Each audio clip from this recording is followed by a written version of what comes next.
Well, hello everyone, and welcome to this edition of Bland County Survivor Man. Thanks for watching. Guys, today I'm going to teach you how to do jerky in the wild. You've been successful. You have killed yourself a deer some way there in a survival situation, and you need to really know how to preserve that stuff and keep it so that you can travel. The best way that you can do it is turn it into jerky.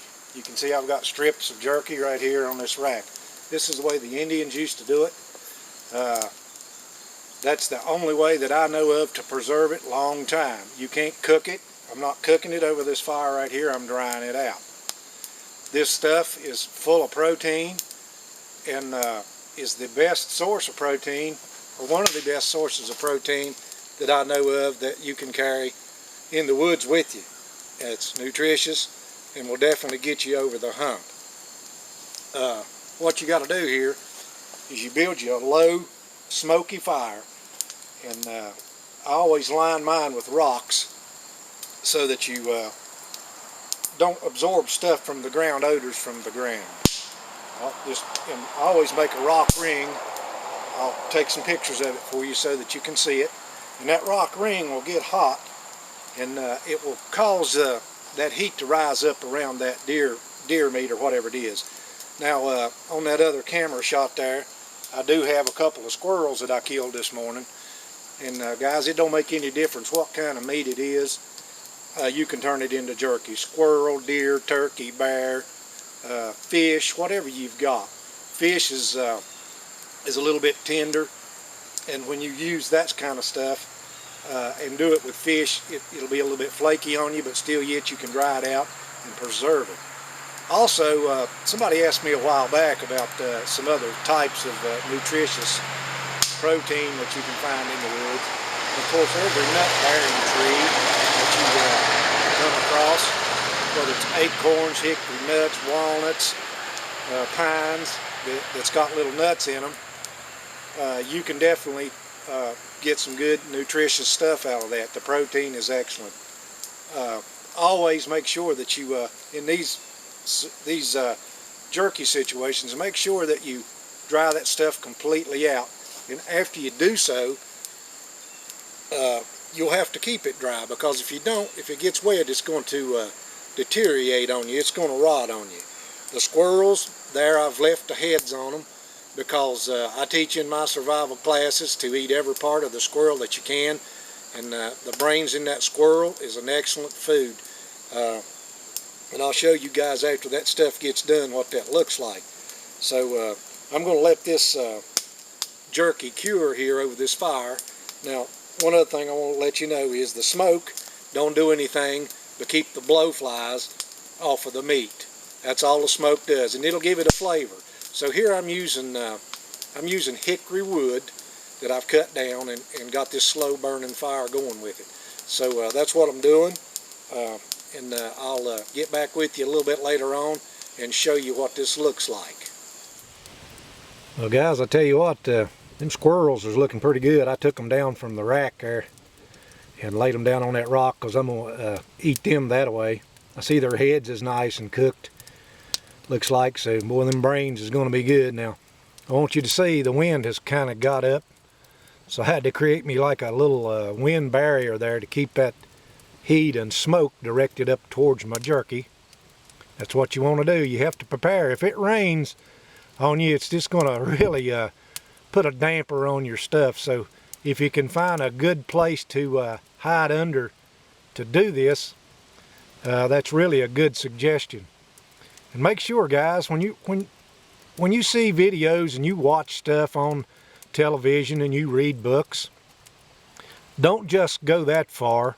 Always practice that stuff, because my goodness, you don't want to get out in the woods and not know what's going on, and just reading the book won't do it for you. Sure, that's good information, but be sure you try what you're reading and see if it works.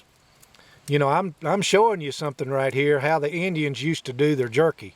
So make sure that you try it. Well, them squirrels is looking just about like they're done. Them internal organs looks like they're getting cooked pretty good. Looks like our brains is pretty well cooked. You'll notice right here I've moved that jerky around. It's shrinking because it's drying out, and that's a good deal. So I just moved a little bit closer to the heat source. You know, in some of these books you see, guys, you'll see where people say, well, don't use resinous wood to do your jerky or smoking with. And that is a good idea, but what if you ain't got nothing but resinous wood to burn?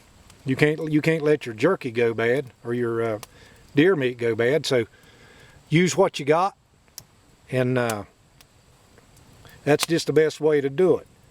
And when you get done, that stuff right there will be some real good tasting meat. Some of the best protein that you can get. Just a few minutes, I'm going to get them squirrels out of there, and we're going to try them out. All right, guys. My squirrels is pretty well cooked, and I'm going to show you what they look like. You know, survival food, folks, don't look pretty, but here's your internal organs. See, that squirrel's nice and juicy. One of the best parts of your squirrel is the brains, and that cooks really quick over a fire. But to get the brains out of that squirrel's head, after it's cooked, his skull is really thin. Hope y'all can see that.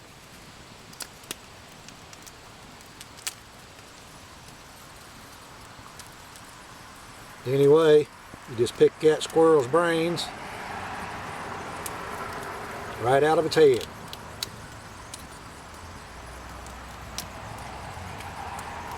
And it don't take them that long to cook.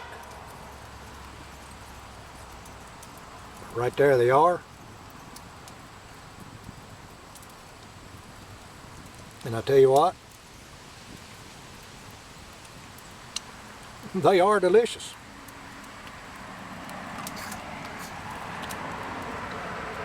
Definitely delicious. You got your liver. That's your squirrel's liver. Always make sure you take the gallbladder off of your liver. It's just a little green thing that sticks on the side of it. Always take that gallbladder off. Don't eat it. Actually, you can see that gallbladder right there on that one. There's the gallbladder. Take it off. Nutritious food. So, I've been a couple hours here working on my jerky. I'll go ahead and eat these squirrels, and I won't be hungry for a while. Guys, there it is.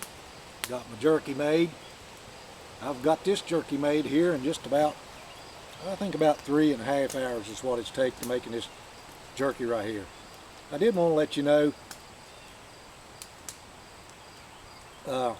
one thing about this stuff. If you're next to the ocean, you can soak it in salt water, and that's going to give it a good taste. Other than that, I don't know what you can soak it in, really. This jerky right here I'm making in the backyard at home. And what I used right here was salt and vinegar. Apple cider vinegar gives jerky a real good taste. And that's what I did here. That's what the Indians used to do, by the way. They would make cider vinegar and use it for a food preservative, obviously. So guys, get out there this year, kill you a big deer, big squirrel, whatever. Make you some jerky. Try it out while you're at the house so that you don't have to learn the hard way, and see what kind of mistakes you can make. The wind's getting up right here, and I know that a rainstorm is on its way in, so I'm going to go ahead and cut this video. So guys, I hope you learned something. Thanks for watching, and that's another tip from your Bland County Survivor Man. Have a nice day.